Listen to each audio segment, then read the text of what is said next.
रायगड, महाराष्ट्रासह देश विदेशातील ताज्या बातम्या पाहण्यासाठी मॅक्स इंडिया लाईव्ह चॅनलला सबस्क्राईब करा आणि बेल आयकॉन दाबायला विसरू नका.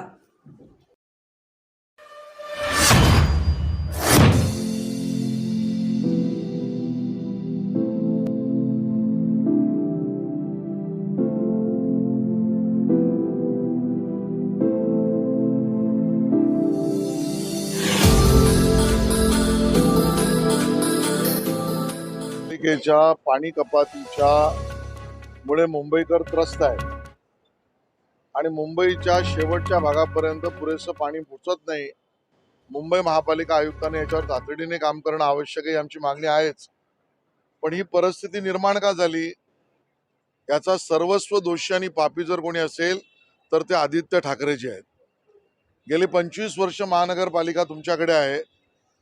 1,40,00,000 लोकांना शेवटपर्यंत पाणी पोहोचवण्यासाठी केवळ जी बजेट पाण्याचं बजेट आपण बघितलं तर गेल्या 5 वर्षामधलं, ज्या वेळेला तुम्ही आदित्यजी सत्तेत होतात त्यावेळेला 5 वर्षामध्ये मुंबईकरांच्या खिशामधून तुम्ही 30,000 कोटी रुपये घेतलेत.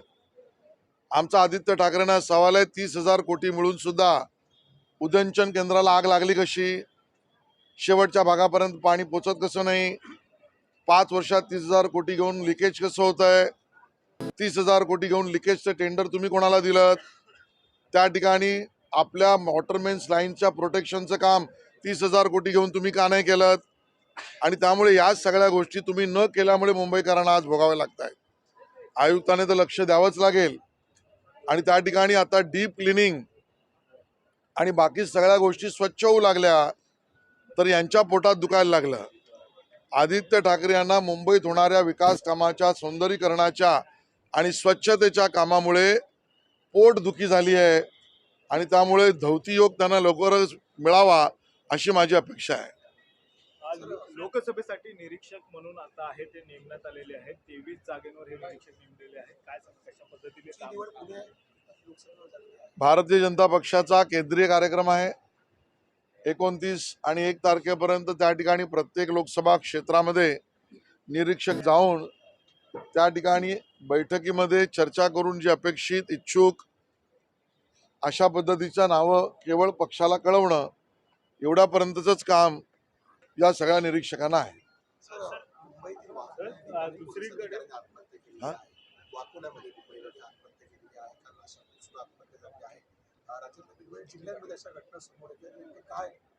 मला याची पूर्ण माहिती नाही, पण जसं झालंय तर ते दुर्दैवी आहे. कशामुळे झालं, त्याच्या मागचं कारण काय, या सगळ्या गोष्टी स्पष्ट होणं आवश्यक आहे. सरकारने सुद्धा या सगळ्या गोष्टींची काळजी घेतली पाहिजे, काळजी घेईल अशी अपेक्षा आहे. मुंबई महानगरपालिकेच्या अंतर्गत ज्या झोपडपट्टीच्या स्वच्छता असतील किंवा वॉर्ड लेवलची जी कामं आहेत ती आतापर्यंत महिला बचत गट आणि इतर लोकांना दिली जात होती. आता मुंबई महानगरपालिका एकच सेंट्रलाइज कॉन्ट्रॅक्ट काढणार आहे आणि त्यामुळे हजारो बचत गट जे आहे त्यांच्या हाताचं काम हिसकावून घेतलं जाणार आहे असं कळतं. आणि त्यामुळं आजपासून विविध जे वॉर्ड ऑफिसेस आहेत तिथे आंदोलन सुरू करत आहेत सगळे हे महिला बचत गट आणि इतर जे लोक याच्याशी संबंधित आहेत. मला असं वाटतं हा निर्णय सर्वस्वी अयोग्य आहे.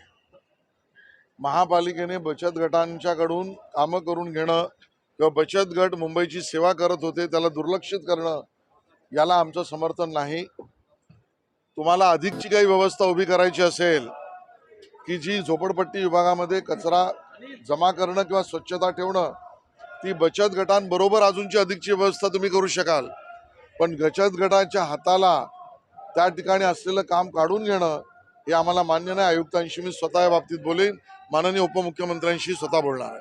काल टीव्हीच्या कार्यक्रमात बोलताना अमित शहा म्हणाले की उद्धव ठाकरेंना मुलाला मुख्यमंत्री